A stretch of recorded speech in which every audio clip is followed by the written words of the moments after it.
Matt Owens, one of the showrunners for the One Piece live action series, was recently on the Reverie podcast, which is a huge podcast with almost all of the biggest One Piece content creators that occurs about twice a year, and they had a conversation about the live action series. So you don't have to go piece through the 11-hour video to find everything they talked about, I decided to make a video about what was discussed. First, when asked his favorite moment in the live action, Matt Owens says his favorite character is Mihawk, which seems like he's redirecting the question, but when we think about the East Blue Saga, we only really have one moment with Mihawk, where he arrives at Barati and fights Zoro. This makes me think the scene with the boat being cut in half and Zoro versus Mihawk will be done very well. After Matt answers this question, Roger's base, who toured the set at some point, follows up by saying that there was one story arc in particular where he thought people would be very impressed by how it looks in live action. Here's the clip of him saying this. I think there is a story arc that when we get to it, people are going to be very impressed with how that story arc turns out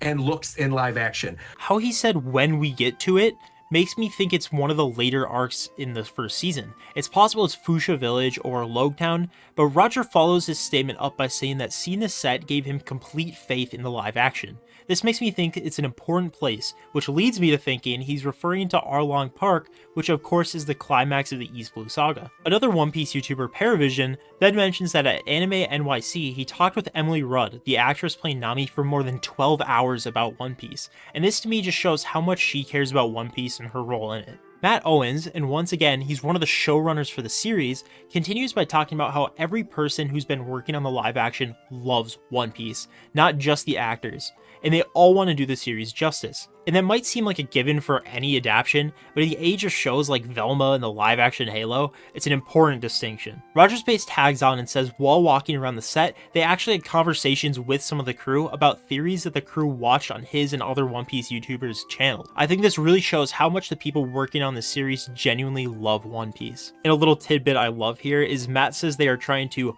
break the curse, of course referring to how so many live action adaptations are about as faithful to the original work as Jada Smith. After this, another person in the call asked Matt what approach they are taking towards some of the special effects, whether they're going to be cartoonish or more grounded in reality. And Matt's answer to this was that we aren't going to see things like characters getting sharp teeth when they're mad, but the world is going to look like the One Piece world, and the elements that make the One Piece world what it is are all going to be there. Matt then says something huge. He says that the live action team will have something new to show us very soon, and when whatever that is releases, I will cover it here, so subscribe if you want to see that in the future. A couple hours later in the call, they circle back to the live action, and Matt is asked if there's any sections in the first season that he thought they really knocked out of the park and did an amazing job on. And he said there were a few sections he thought were really good, and said his personal favorite part of the first season is the very famous scene where Nami asked Luffy to help her. Before they move to the next topic, Matt states that a goal in production was to follow the manga/anime closely enough that someone could continue from the live action into the manga/anime without missing a beat. And finally, after this, there were a couple times later in the podcast where Matt was asked about how they were planning to adapt certain things after season 1,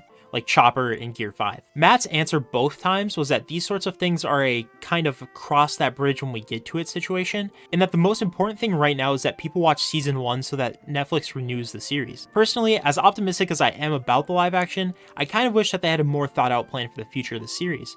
But when you think about it, it does make a lot of sense that their full focus is on the success of the first season so that we can even get the chance to see these future things. After discussing all things One Piece for 8 hours, Matt Owens at this point leaves the call and thus concludes the new things we learned about the live action. In this call, there was a lot of this discussion about the live action series that I didn't cover because it was all going over information we already knew. Nearly all this information I covered in my previous video about the One Piece live action, which you can find right now in the top right corner. The link to the podcast is in the description below if you're interested in watching it. If you enjoyed the video, please smash that subscribe button so you can see more fantastical anime content from yours truly. Thank you for watching, stay slippery, butter out.